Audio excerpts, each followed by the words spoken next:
علم لنا إلا ما علمتنا إنك أنت العليم الحكيم. الحمد لله نحمده ونستعينه ونستغفره ونؤمن به ونتوكل عليه ونعوذ بالله من شرور أنفسنا ومن سيئات أعمالنا. من يهده الله فلا مضل له ومن يضلل فلا هادي له. قال الله تبارك وتعالى في القرآن العظيم والفرقان المجيد: لقد كان لكم في رسول الله أسوة حسنة إن الله وملائكته يصلون على النبي يا أيها الذين آمنوا صلوا عليه وسلموا تسليما. اللهم صل على سيدنا ومولانا محمد معدن الجود والكرم وآله وبارك وسلم صلاة وسلاما عليك يا رحمة للعالمين. حاضرین محترم، درس سیرت کی آج 5ویں نشست ہے اور گزشتہ نشست کے اندر ہم نے بڑی اہم بات سنی تھی کہ نبی کریم صلی اللہ علیہ وسلم پر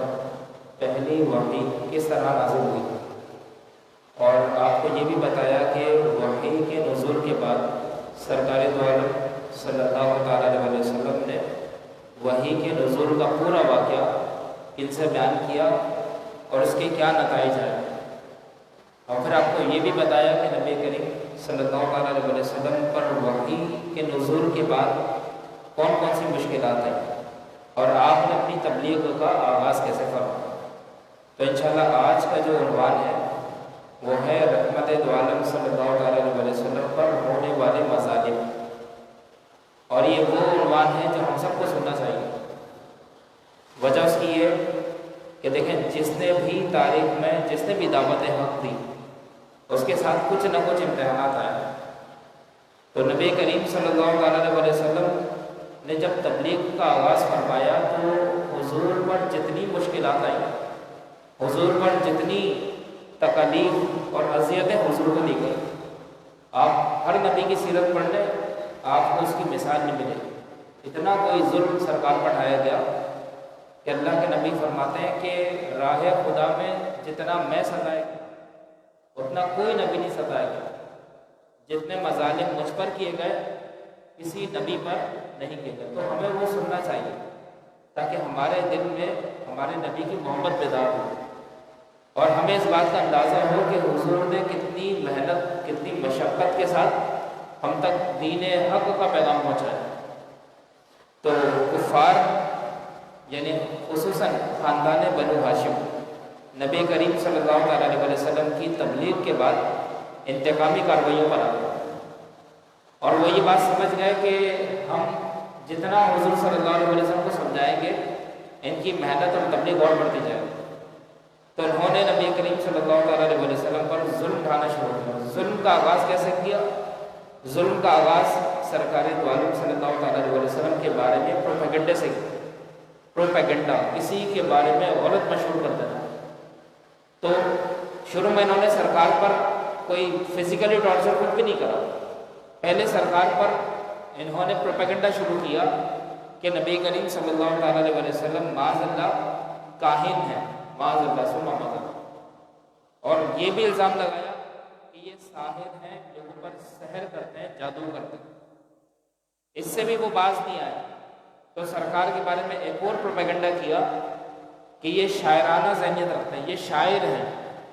اور یہ قرآن جو ہمارے سامنے پڑھ کر سناتے ہیں یہ شاعری کی ایک قسم ہے. اور جب اس پر بھی ان کا بس نہیں چلا تو سرکار دو عالم صلی اللہ علیہ وسلم کو مجنون مشہور کر دیا ثم معاذ اللہ کہ ان پر جنون طاری ہو گیا اور یہ اپنے آپ کو نبی کہتا ہے. تو انسان کے بارے میں سب سے پہلا ظلم یہ ہوتا ہے اس کے بارے میں غلط خبریں مشہور کر دینا، یہ ہوتا ہے پروپیگنڈا. کسی کو اگر مینٹلی ٹارچر کرنا ہو تو اس کے بارے میں پروپیگنڈا کر دیں، لوگوں کو اس کے بارے میں آل فال غلط سلط بتانا شروع کر دیں، وہ بیچارہ خود ہی ذہنی طور پر ڈسٹرب ہو جائے گا. تو قریش نے اپنے ظلم کا آغاز یہیں سے کیا. عجیب عجیب خبریں لوگوں تک پہنچانا شروع کر دیں کہ حضور صلی اللہ تعالیٰ علیہ وسلم معاذ اللہ کاہن ہے، ساحر ہے، مجنون ہے یا شاعر ہے۔ لیکن جب انہوں نے دیکھا کہ سرکار دو عالم صلی اللہ علیہ وسلم کو اس سے کوئی فرق نہیں پڑتا اور حضور کی محنت ویسے ہی جاری ہے، بلکہ محنت میں اور برکت ہو گئی اور اضافہ ہو گیا، تب انہوں نے کفار نے اپنے مظالم کو اور بڑھایا اور انہوں نے گلی محلوں کے جو بدماش قسم کے لڑکے ہوتے ہیں اور باش بالکل فالتو قسم کے جو نوجوان ہوتے ہیں ان کو لالچ دے کر جمع کیا اور ان کو یہ کام دیا کہ جہاں سے حضور گزریں وہاں ان پر ووٹنگ کرنا شروع کرو، یہ جہاں سے جائیں ان پر کمنٹ پاس کرنا شروع کرو۔ اور یہی ہوتا کہ میرے نبی صلی اللہ تعالیٰ علیہ وسلم جب مکے کی گلیوں میں اور مکے کی سڑکوں پر جب تشریف لے جاتے تو پیچھے سے نوجوان اور بدتمیز قسم کے جو لڑکے ہوتے ہیں وہ سرکار پر معاذ اللہ آوازیں کستے اور شور مچاتے اور سرکار پر ووٹنگ کرتے۔ لیکن نبی کریم صلی اللہ تعالیٰ علیہ وسلم کی ذات والا شان میں اتنا صبر تھا کہ حضور اپنا کام کرتے گئے، اس سے کوئی فرق نہیں آیا۔ اس کے بعد انہوں نے اپنی محنت کو اور بڑھایا، انہوں نے کہا کہ نبی کریم صلی اللہ علیہ وسلم تو اس سے بھی آپ پر فرق نہیں آ رہا، تو انہوں نے پھر اپنے ظلم کا تھوڑا سا دائرہ کار تبدیل کی۔ اب انہوں نے کیا کرا کہ جہاں سے حضور گزرتے وہاں پر میرے نبی کے جسم معطر پر معاذ اللہ نجاست ڈالنے کی کوشش کرتا، کوئی بھی خراب چیز ہوتی وہ حضور پر پھینکنے کی معاذ اللہ کوشش کرتا۔ اچھا یہاں پر ایک بات میں آپ کو بتا دوں کہ سرکار کے بارے میں ایک روایت مشہور کی جاتی ہے کہ حضور جب نماز پڑھنے جاتے تو ایک بڑھیا ہوتی تھی جو حضور پر معاذ اللہ کچرا پھینک دیا کرتی تھی، اور یہ روایت اسکولوں کے بچے کو پڑھائی جاتی ہے۔ تو یاد رکھیں ایسی کسی روایت کی کوئی اثر نہیں، جہاں تک میں نے اس کو سرچ کیا مجھے کوئی ایسی روایت نہیں ملی، اور 2-3 علماء سے اور اس کی تصدیق کی تو کوئی ایسی روایت ہماری نظروں سے نہیں گزری۔ تو اگر آپ کی نظروں میں بھی ہو تو اس کا حوالہ ضرور لا کر دیجیے گا۔ بس اوقات ہمیں بات حضور کے بارے میں وہ کرنی چاہیے جو اوتھینٹک اور مستند بات ہے، یہ نہیں کہ اپنی طرف سے کچھ بھی سرکار کی طرف منسوخ کرتا ہے۔ اور یاد رکھیں کفار نے وہ جو بڑھیا تھی اس کے بارے میں آیا کہ وہ کچرا پھینکا کرتی تھی معاذ اللہ، اور یہ لکھا ہوا ہے کہ حضور روزانہ وہیں سے گزرتے تھے۔ یاد رکھیں میرے حضور نفیس تھے، آپ کو طہارت پسند تھی، آپ صرف طاہر نہیں تھے بلکہ مطہر تھے، لوگوں کو پاک کیا کرتے تھے۔ تو جب ایک بڑھیا روزانہ ہی کچرا پھینک رہی ہے تو سرکار اس کے گھر کے سامنے سے روزانہ کیوں گزریں گے؟ آپ ذرا سوچیں، یہ بات آپ کے ذہن میں آتی ہے؟ اگر آپ کو پتہ ہے کہ اس گلی سے میں گزرتا ہوں، یہاں پر کوئی چھت پہ سے میرے اوپر کچھ پھینک دیتا اور جس سے میرے کپڑے ناپاک ہو جاتے ہیں، میں نماز کے قابل نہیں رہتا، تو کیا آپ اپنا راستہ نہیں بدل لیں گے یا وہیں سے جائیں گے؟ آپ اندازہ کریں۔ تو جو ایسی روایتیں ہوتی ہیں جو اپنی طرف سے گھڑی جاتی ہیں تو ان کا نہ سر ہوتا ہے نہ پیر ہوتا ہے۔ تو بہرحال اپنے بچوں کو بھی جہاں آپ کتابوں میں دیکھ رہے ہیں کہ یہ حدیث لکھی ہے وہاں ذرا سمجھائیں کہ اس کی کوئی اثر نہیں ہے۔ تو نبی کریم صلی اللہ تعالیٰ علیہ وسلم کے اوپر نجاست ڈالنے کی کوشش کرتے، اور یہاں تک کہ کوشش بڑھائی گئی کہ جب سرکار نماز کے لیے کھڑے ہوتے تو کوئی شخص سرکار کے گلے میں، سرکار کی گردن مبارک میں کوئی رسی ڈال دیا کرتا، یا کوئی گلا گھونٹنے کے لیے کوئی پھندا وغیرہ سرکار کے گلے میں ڈال دیتے اور اس کو زور زور سے کھینچتے اور سرکار نماز پڑھ لیتے۔ تو اس طریقے سے انہوں نے بالکل ناجائز حرکتیں کی۔ روایت میں آتا ہے کہ ایک مرتبہ نبی کریم صلی اللہ تعالیٰ علیہ وسلم حرم شریف میں نماز پڑھ رہے تھے کہ ایک دم ایک سنگ دل کافر جس کا نام تھا عقبہ بن ابی معیط، عقبہ بن ابی معیط، یہ اس شخص نے آپ صلی اللہ علیہ وسلم کے گلے میں چادر کا پھندا ڈال دیا نا، حضور نماز پڑھ لیں اور اس بدتمیز شخص نے کیا کرا کہ ایک پھندا بنا کر حضور کے گردن مبارک پر ڈالا اور اس کے بعد اس کو زور سے کھینچنا شروع کیا۔ تو نبی کریم صلی اللہ تعالیٰ علیہ وسلم کا اس سے دم گھٹنے لگا۔ چنانچہ یہ منظر جب حضرت ابو بکر صدیق رضی اللہ تعالیٰ عنہ نے دیکھا تو وہ بے قرار ہو کر دوڑ پڑے اور وہیں سے انہوں نے عقبہ کا گریبان پکڑ اور اس کی پٹائی لگا۔ صدیق اکبر کو برداشت نہیں، پتہ لگا گستاخ رسول کو پکڑ کر وہیں کھول دینا چاہیے، آسرا نہیں کرنا چاہیے۔ اگر دیکھیں کوئی شخص، اب میں یہ بات اس لیے کر رہا ہوں، جان سے مارنے کا حق آپ کا نہیں ہے، یہ قانون کا حق ہے، لیکن کم از کم اپنے عمل سے اس کو بتا دیں کہ بھائی ہمارے سامنے یہ کام نہیں کرو، ہم برداشت نہیں کرتے۔ جان لینے کا جو حق ہے وہ ریاست کا ہے، وہ عدالت کا ہے، لیکن اگر کوئی بدتمیزی کرتا ہے سرکار کے ساتھ تو کم از کم اس کا جواب ضرور دیں، وہاں پر آپ نے خاموش نہیں رہنا۔ تو صدیق اکبر رضی اللہ تعالیٰ عنہ نے اس کو دیکھا کہ اس نے سرکار کے ساتھ بدتمیزی کی، صدیق اکبر نے وہی اس کو پکڑا، اور صدیق جیسے نرم طبیعت آدمی، آپ دیکھیں صدیق اکبر انتہائی نرم تھے، انتہائی پولائٹ تھے، لیکن جب یہ منظر دیکھا تو ابو بکر سے برداشت، وہی اس کا گربان پکڑا اور وہی اس کی ٹھیک ٹھاک دھلائی کر دی، عقبہ بن ابی معیط کی، اور اس کو دھکے دے کے وہاں سے دفع کر دیا اور کہا کہ او عقبہ تجھے شرم آنی چاہیے کہ تو نبی کریم صلی اللہ علیہ وسلم کے ساتھ اس لیے یہ بدتمیزی کر رہا ہے کہ وہ خدا کی توحید کی دعوت دیتے ہیں۔ وہیں پر صدیق اکبر رضی اللہ تعالیٰ عنہ نے اس کو زد و خوف کرا، اس کو مار پیٹ کر اس کو وہاں سے بھگا دیا۔ تو بات یہ ہے کہ اس شاخ کے اندر برداشت نہیں ہوتی جب سرکار کے بارے میں کوئی اول فول بات جب بھی سنے، تو صدیق اکبر پتہ لگا کوئی بھی گستاخ رسول ہو جو حضور کی ناموس پر حملہ کرنے کی کوشش کرتا ہے، اس کا جواب دینا ابو بکر کی سنت ہے۔ اس کے بعد کفار آپ صلی اللہ تعالیٰ علیہ وسلم کے جب معجزات دیکھتے اور روحانی تاثیر اور تصرفات کو دیکھتے تو وہ کہنے لگتے ہیں کہ یہ جادوگر ہے معاذ اللہ، یعنی حضور ایک معجزہ دکھا رہے ہیں، اس کو جادو کہہ کر جان چھڑا لیا کرتے ہیں۔ قرآن شریف کی تلاوت کرتے تو کفار قرآن اور قرآن کو لانے والے جبریل اور قرآن کو نازل فرمانے والے رب اور نبی کریم صلی اللہ علیہ وسلم کو گالیاں دیتے معاذ اللہ، یعنی پتہ لگا کفار صرف حضور کو گالیاں نہیں دیتے معاذ اللہ، وہ اللہ کو بھی گالیاں بکتے تھے، وہ جبریل کو بھی گالیاں بکتے تھے۔ اس کے علاوہ گلی کوچوں میں پہرا دیتے کہ قرآن کی آواز کسی کے کان میں نہ پڑے، یعنی مکے میں محاصرہ لگا دیا گیا کہ کوئی بھی شخص قرآن پڑھتے ہوئے ہمیں نظر نہیں آیا۔ حضور صلی اللہ علیہ وسلم جب کہیں کسی عام مجمع یا کفار کے میلوں میں قرآن پڑھ کر سناتے یا ایمان کی دعوت دیتے تو آپ صلی اللہ تعالیٰ علیہ وسلم کا چچا جس کا نام تھا ابو لہب، تبت یدا ابی لہب، قرآن پاک کیا ہے، ابو لہب کے دونوں ہاتھ ٹوٹ جائیں، تو ابو لہب کیا کرتا کہ کہتا کہ یہ بھتیجا میرا جھوٹا ہے معاذ اللہ، اور یہ دیوانہ ہو گیا، تم لوگ اس کی کوئی بات نہیں سنتے۔ یاد رکھیں ابو لہب پر اللہ کا عذاب نازل ہوا۔ سرکار دو عالم صلی اللہ تعالیٰ علیہ وسلم کی 2 شہزادیاں اس کے بیٹوں کے نکاح میں تھیں، ابو لہب کے، اور اس نے سرکار کو ایسی اذیت دی کہ سرکار کی زبان مبارک سے اس کے لیے بددعا نکلی ابو لہب کے لیے۔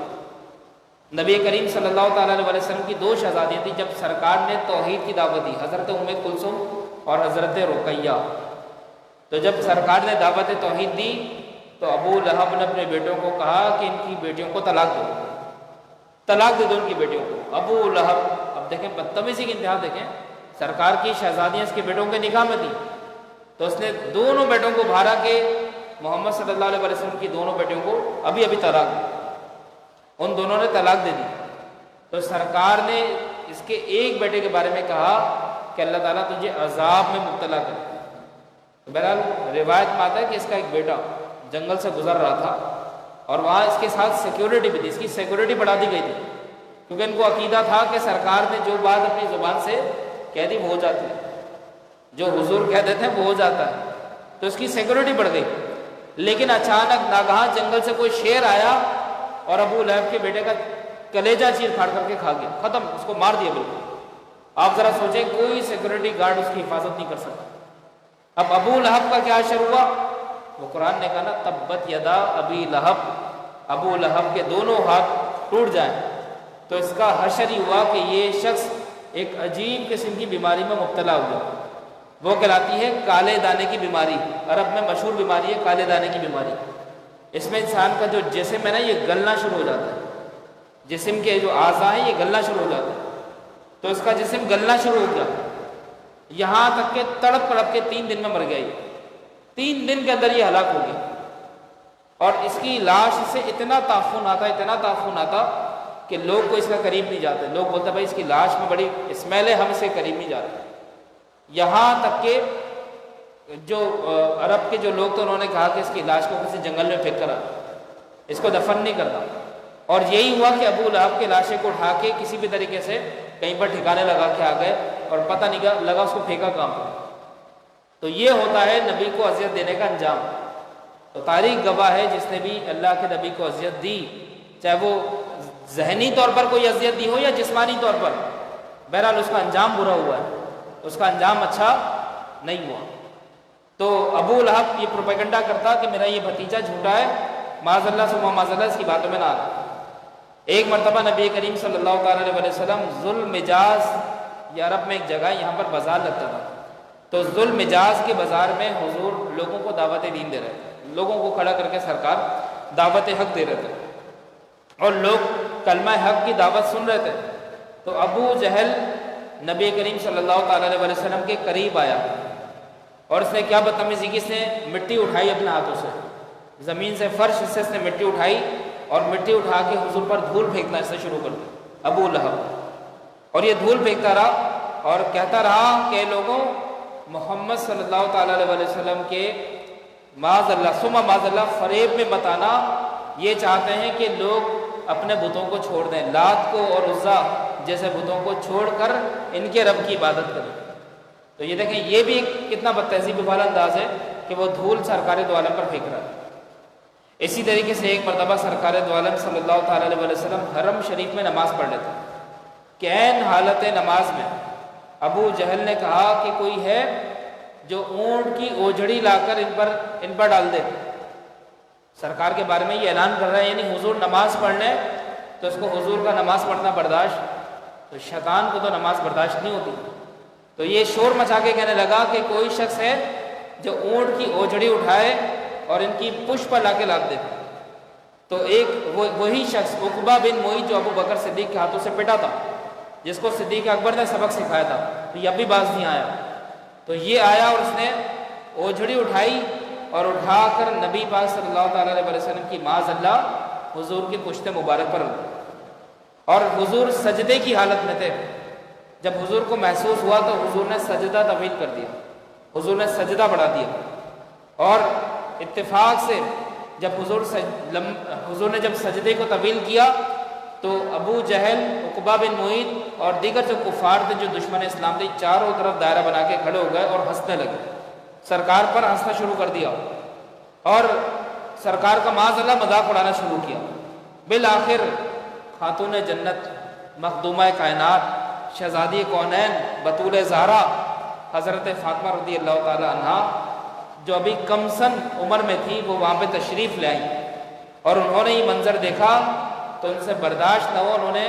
ابو جہل کو، عقبہ بن معیط کو برا بھلا کہنا شروع کر دیا، اور ان کے خلاف حضرت فاطمہ نے ان کے خلاف کہنا شروع کر دیا کہ کاش تم لوگوں کو تمیز ہوتی، کاش تم لوگ ایسا نہ کرتے۔ سرکار دو عالم صلی اللہ تعالیٰ علیہ وسلم کے قلب مبارک پر اس کا بڑا گہرا صدمہ ہوا، اور حضرت فاطمہ نے وہ اوجھڑی اٹھا کے پھینکی، اور سرکار سجدے سے اٹھے تو نبی کریم صلی اللہ تعالیٰ علیہ وسلم کی زبان مبارک سے دعائے ضرر نکل گئی۔ سرکار نے کبھی زندگی میں کسی کو دعائے ضرر نہیں دی، لیکن یہاں پر بے ساختہ سرکار کی زبان سے نکل گیا، اللہم علیک بقریش، اللہم علیک بقریش، اے اللہ تو قریش کو اپنی گرفت میں پکڑ لے۔ پھر کیا ہوا کہ ابو جہل، عتبہ بن ربیعہ، شیبہ اور ولید بن عتبہ، یہ وہ نام ہیں جو سرکار کے سب دشمن تھے، امیہ بن خلف، عمارہ بن ولید، ان سب کا نام لے کے سرکار نے یہ دعائے ضرر کی، ان سب کا نام سرکار نے لیا، اور پھر کہا کہ یا اللہ ان سب کو اپنی گرفت میں لے لے۔ تو حضرت عبداللہ بن مسعود رضی اللہ تعالیٰ عنہ فرماتے ہیں کہ خدا کی قسم ہم نے اپنی آنکھوں سے دیکھا کہ جنگ بدر میں ان میں سے ایک بھی نہیں بچا۔ اللہ نے ان پر ایسی پکڑ فرمائی، ایسا عذاب نازل فرمایا کہ جنگ بدر میں سے سرکار نے جن جن لوگوں کے نام لیے تھے ان میں سے ایک کا بھی نام باقی نہیں رہا، یہ سارے کے سارے جنگ بدر میں عبرت کی موت مر گئے، اور ان سب کفار کی لاشوں کو نہایت ذلت کے ساتھ، رسوائی کے ساتھ گھسیٹ کر بدر کے گڑھے میں ڈال دیا گیا۔ آپ ذرا اندازہ کریں کہ حضور کو اذیت دینے والے کبھی بھی نہیں بچتے۔ حضور صلی اللہ علیہ وسلم نے فرمایا کہ جب ان کی لاشوں کو گڑھوں میں ڈال دیا گیا تو اللہ کے نبی وہاں پر تشریف لائے اور حضور کلام کرنے لگے۔ اتفاق سے جنگ بدر کی بات بتا رہا ہوں، یعنی جب ہجرت نہیں ہوئی تھی تو کفار پر یہ وہی لوگ تھے جو ظلم کر رہے تھے، تو سرکار نے ان کا نام لے کے دعائے ضرر کی، اور پھر ہجرت کے بعد بدر ہوئی، بدر میں یہ سب عبرت کی موت مارے گئے، اور ابو جہل کو تو 2 چھوٹے چھوٹے ننھے بچوں نے مارا تھا، معاذ اور معوذ ان کا نام تھا۔ تو جب ان کی لاشوں کو گڑھوں میں ڈال دیا گیا تو سرکار وہاں پر تشریف لے گئے، اور حضور کچھ کلام کرنے لگے، کچھ جیسے گفتگو کرتے ہیں، تو عمر فاروق اعظم نے کہا یا رسول اللہ یہ تو سب مردے ہیں، یہ کہاں سنتے ہیں، یہ تو مر چکے ہیں۔ تو سرکار نے فرمایا اے عمر تم نہیں جانتے یہ ہم سے بھی زیادہ تیز سنتے ہیں۔ اب یہاں سے تو ایک نقطہ پتہ لگا کہ وہ لاشیں کفار کے تھے اور سرکار کلام کر رہے تھے تو سرکار نے ان کے بارے میں فرمایا کہ یہ ہم سے زیادہ تیز سنتے ہیں۔ تو پتہ لگا اللہ کا کوئی مقرب بندہ، کوئی نیک اللہ کا ولی صفت انسان جب دنیا سے جاتا ہے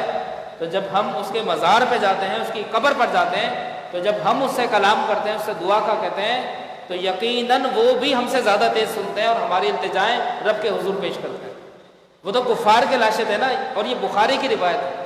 تو جب کفار کے لاشوں میں قوت سماعت بڑھ جاتی ہے، اگرچہ وہ مدد نہیں کر سکتے ہماری اور نہ ہم ان سے مدد مانگتے ہیں، لیکن اللہ کے ولیوں کا پھر کیا مقام ہوتا ہوگا۔ تو عمر فاروق اعظم کو سرکار نے فرمایا کہ یہ ہم سے زیادہ تیز سنتے ہیں، اور پھر سرکار نے ان سب پر لعنت فرمائی اور جملہ کہا کہ اے اللہ ان جتنے بھی گڑھوں میں لاشیں پڑے ہوئے ہیں ان سب پر تیری لعنت ہو۔ یہ سرکار نے ان پر لعنت فرمائی۔ تو پتہ لگا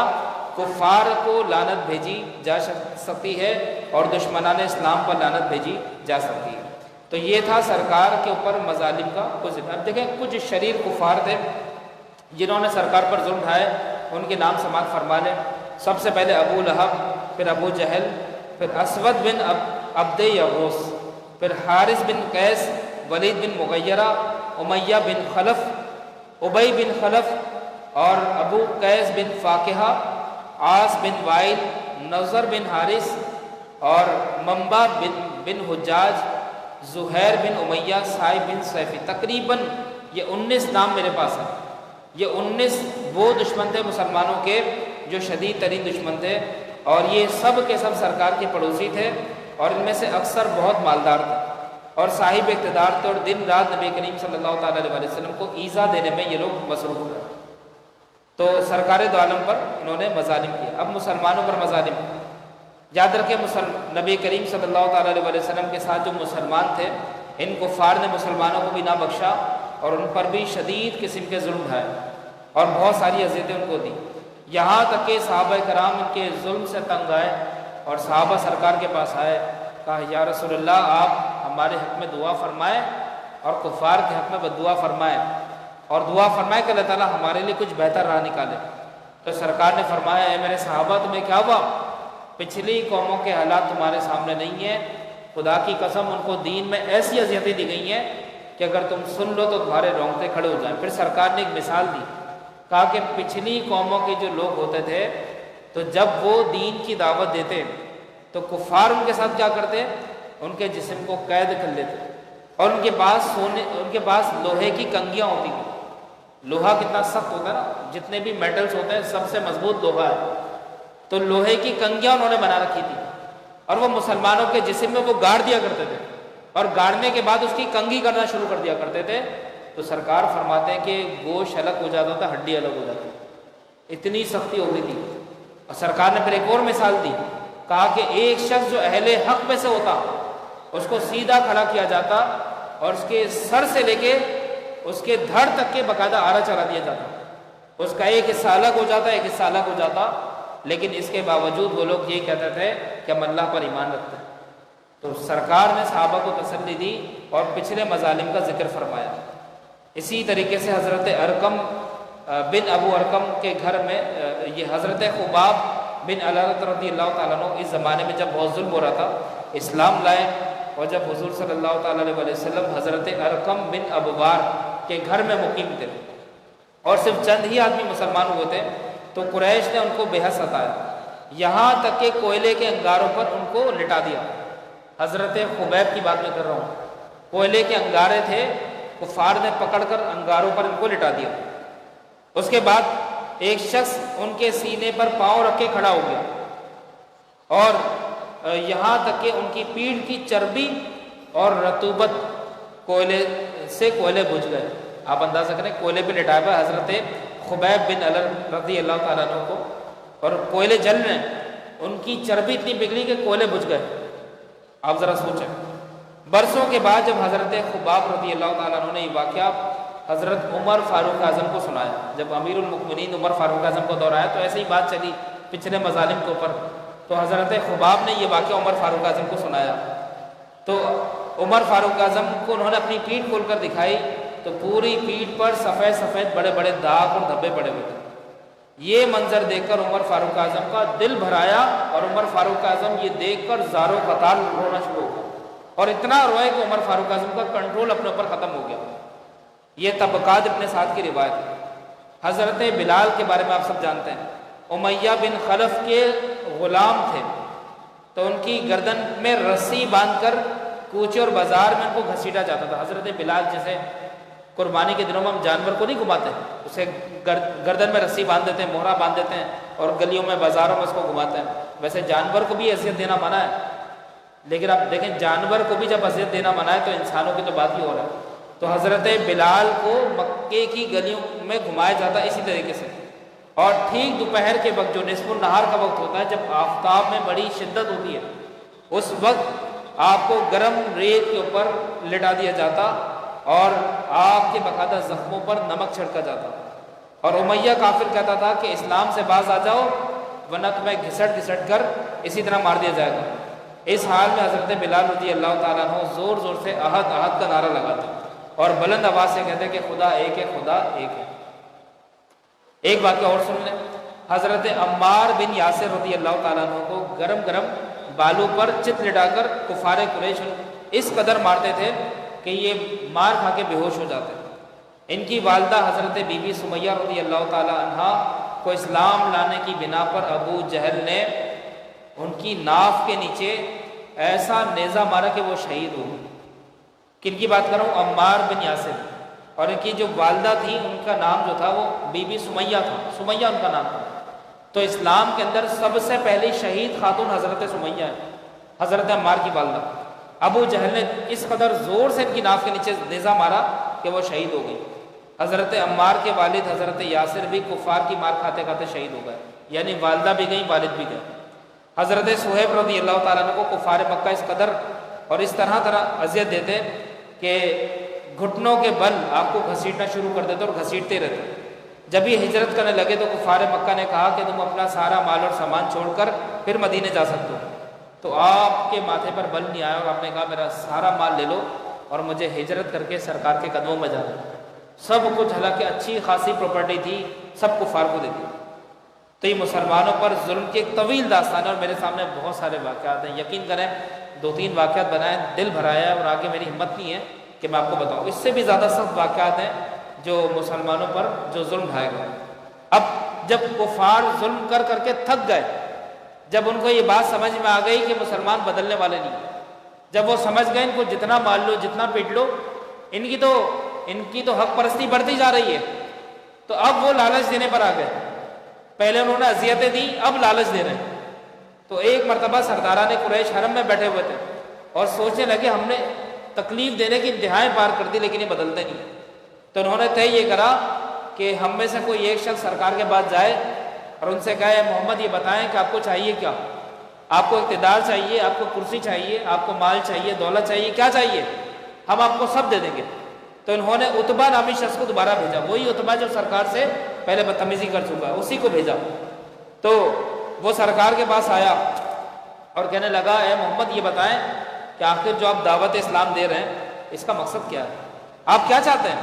کہ آپ سرداری چاہتے ہیں یا عزت چاہتے ہیں، دولت چاہتے ہیں، یا آپ یہ چاہتے ہیں کہ کسی بڑے گھرانے میں آپ کی شادی کر دی جائے؟ آپ چاہتے کیا ہے؟ آپ جو تمنا کریں گے وہ سب ہم پوری کریں گے، ہم ضمانت دیتے ہیں۔ اور اگر آپ چاہتے ہیں کہ آپ کو سرداری مل جائے تو پورا مکہ آپ کے زیر اثر آ جائے گا۔ تو عتبہ کی یہ ساری باتیں سن کر نبی کریم صلی اللہ تعالیٰ علیہ وسلم نے کوئی جواب نہیں دیا اور سرکار نے قرآن پاک کی چند آیات کو تلاوت کرنا شروع کر دیا۔ اور اب دیکھیں قرآن اللہ کا کلام، اور اگر اس کو صاحب قرآن پڑھیں جن پر قرآن نازل ہوا تو بات ہی اور ہوتی ہے۔ جب سرکار نے بسم اللہ سے قرآن پڑھنا شروع کرا تو اس کی جتنی بھی چرب زبانی تھی وہ سب خاک میں مل گئی۔ یہ جو آ کے لالچ دے رہا تھا وہ سب خاک میں مل گیا اور اس کے رونگٹے کھڑے ہو گئے، اور یہ وہاں سے بھاگا آیا اور سرکار کو کہتا رہا کہ بس آپ مجھے قرآن سنانا بند کر دیں، میرے اوپر اس کا اثر ہو رہا ہے، میں نہیں چاہتا کہ قرآن کا اثر میرے اوپر ہو۔ یہ کہہ کر اپنے کان بند کرتے ہوئے وہاں سے دوڑا، بھاگا اور ابو جہل کے پاس آیا اور کہنے لگا کہ بھائی بات یہ ہے کہ وہ اتنا فصیح کلام پڑھ لیں کہ مجھ جیسا شخص نہیں رہ سکا، تو اگر مکے والے ان کا کلام سن لیں گے تو سب کے سب ان کے قدموں میں آ جائیں گے، ان کے غلام بن جائیں گے، ان کے حکم کے تحت آ جائیں گے۔ لہذا میری رائے یہ ہے کہ تم لوگ ان کو ان کے حال پر چھوڑ دو، اگر وہ کامیاب ہو گئے تو سارا عرب ان کے زیر غلبہ آ جائے۔ یہ تمام واقعات سیرت النبویہ اور سیرت ابن ہشام میں لکھے ہوئے ہیں کہ عتبہ سرکار کی بارگاہ سے فرار ہوا۔ اس کے بعد قریش کا وفد جو تھا وہ حضرت ابو طالب کے پاس آیا۔ جب سرکار سے بات نہیں بنی تو اب سرکار کے چچا ابو طالب کے پاس آیا اور کہنے لگا کہ ہم نہیں چاہتے کہ آپ کے بھتیجے پر کوئی ظلم کرے، حالانکہ ظلم کر چکے تھے، ساری حدیں پار کر چکے تھے۔ اب آگے کہتے ہیں کہ ہم نہیں چاہتے کہ آپ کے بھتیجے پر ظلم کریں، آپ اپنے بھتیجے کو بلائیں اور سمجھائیں کہ وہ اسلام کی دعوت دینا چھوڑ دیں اور بت پرستی کی مخالفت کرنا چھوڑ دیں، ورنہ ہم بہت برا حال کرنے والے ہیں اور ہم ان کو بخشنے والے نہیں۔ یعنی ابو طالب کے پاس آ کے خوب دھمکیاں دی اور ان کو ڈرایا اور کہا کہ آپ ہی صرف ان کے حامی ہیں، یہاں پر کوئی بھی حامی نہیں ہے، لہذا اپنے بھتیجے کو سمجھائے۔ تو حضرت ابو طالب سرکار کے پاس آئے اور آ کر کہنے لگے اے میرے بھتیجے، ان چیزوں سے باز آؤ، یہ نہ کرو، لوگ تمہارے دشمن بن رہے ہیں، میں نہیں چاہتا تمہیں لوگ اذیت دیں، تمہیں نقصان پہنچائیں، تمہارے دشمن بن جائیں، لہذا اس تبلیغ سے فی الحال تم وقتی طور پر باز آ جاؤ۔ یہ حضرت ابو طالب نے سرکار سے کہا کہ وقتی طور پر سکون اختیار کر لو اور ان کو دعوت دین دینا چھوڑ دو۔ تو سرکار دو عالم صلی اللہ تعالیٰ علیہ وسلم نے اپنی زبان حق پرست سے ارشاد فرمایا چچا جان، اور یہ بھی یاد رکھیں سرکار نے آج تک ابو طالب کی کوئی بات نہیں ٹالی تھی، جو کہتے سرکاروں سے پورا کرتے۔ تو ابو طالب نے بڑے ادب کے ساتھ، بڑے احترام کے ساتھ سرکار کو یہ کہا اور ہاتھ جوڑ کے کہا کہ محمد فی الحال آپ اس چیز کو نہ کریں، آپ یہ تبلیغ کرنا چھوڑ دیں۔ تو سرکار نے اپنے چچا ابو طالب کو کیا جواب دیا وہ ذرا سنیں۔ فرمایا کہ چچا جان، اگر یہی قریش، اگر یہی ظالم لوگ اگر میرے پاس آئیں اور میرے ایک ہاتھ میں چاند رکھ دیں اور ایک پہ سورج رکھ دیں، تب بھی میں حق کہنے سے باز نہیں آنے والا۔ سرکار نے کلیئر ابو طالب کو یہ بات بول دی۔ چاند اور سورج رکھنے کا مطلب یہ کہ ساری دولتیں مجھ پہ نچھاور کر دیں، جتنی دھمکیاں دینی ہیں دے دیں، چاہے آگ میرے کندھوں پر رکھ دیں، اس کے باوجود میں دین کی تبلیغ سے باز نہیں آؤں گا۔ یہ سن کے حضرت ابو طالب سمجھ گئے کہ آپ کا جو عزم ہے وہ بڑا پختہ ہے اور آپ کسی بھی صورت میں آپ رکنے والے نہیں ہیں۔ تو حضرت ابو طالب جو ہے پھر وہاں سے چلے گئے۔ تو یہ چند واقعات میں نے آپ کو آج بیان کیے ہیں۔ اس کے بعد جو اگلا ٹاپک آئے گا وہ ہیں ہجرت کے واقعات۔ اسلام کی سب سے پہلے ہجرت حبشے کی ہوئی تھی اور انشاءاللہ وہ پورے واقعات آپ کے سامنے بیان کیے جائیں گے۔ تب تک کہ اللہ تعالیٰ سے دعا ہے کہ اللہ تعالیٰ ہم سب کو اپنے امن و امان میں رکھیں اور سرکار کی سچی محبت اللہ تعالیٰ ہمیں عطا فرمائے۔